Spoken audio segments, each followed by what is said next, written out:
Welcome to the MTN News Update. I'm Michael Coe. A man flying a paraglider from Tater Hill was injured yesterday when he missed his landing mark and crashed into a cemetery in Deep Gap. The sheriff's office described the man's injuries as extensive, though he is expected to survive. Authorities say that the man is from Lake Tahoe, California, and was practicing with his unpowered aircraft when the crash occurred. The man was transported to the Deep Gap Fire Department and then airlifted to a regional hospital. The town of Boone has remained silent and has not given an official stance on the Watauga Agricultural Advisory Board's recommendation to reconsider its water intake project. Town manager John Ward deferred comment to future Mayor Rennie Brandt and outgoing Mayor Andy Ball. The town has stated in the past that it will seek to obtain land in Todd if negotiations fail. Meanwhile, the report described the town's need for the project as not compelling. Appalachian State Athletics and Nike recently reached a new agreement to outfit all ASU athletes through 2022. The agreement was announced by Athletic Director Doug Gillen yesterday.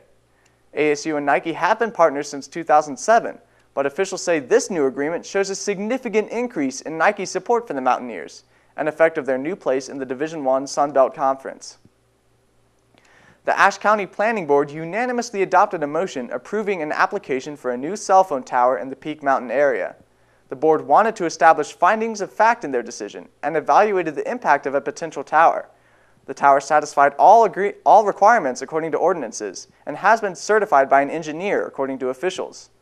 A moratorium will be placed on new cell phone tower applications until construction is underway. The Hospitality House is hosting part 2 of its 3-part summer food series open house this Friday, July 31st. The night will feature food from Hospitality House and Creek Song Farm, with live music from various local bands.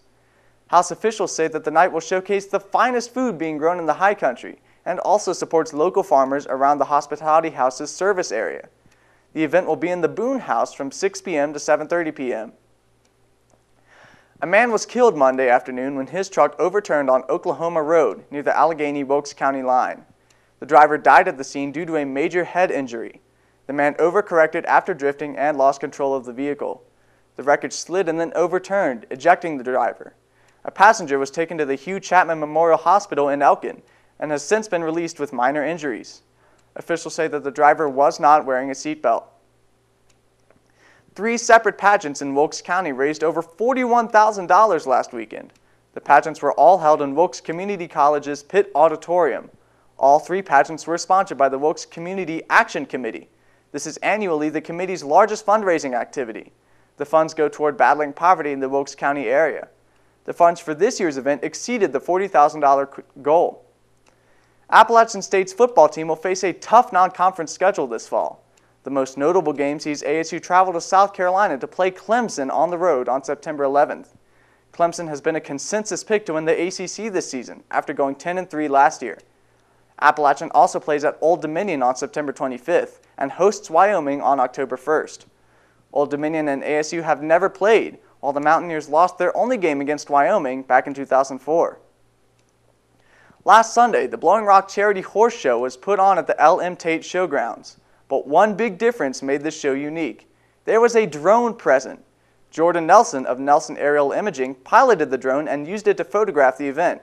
This experiment was 2 years in the making, and while organizers of the show were concerned about the safety of both horse and rider, no horses were frightened or distracted, and witnesses were pleased with the outcome. This has been the MTN News Update. I'm Michael Coe. Thanks for watching.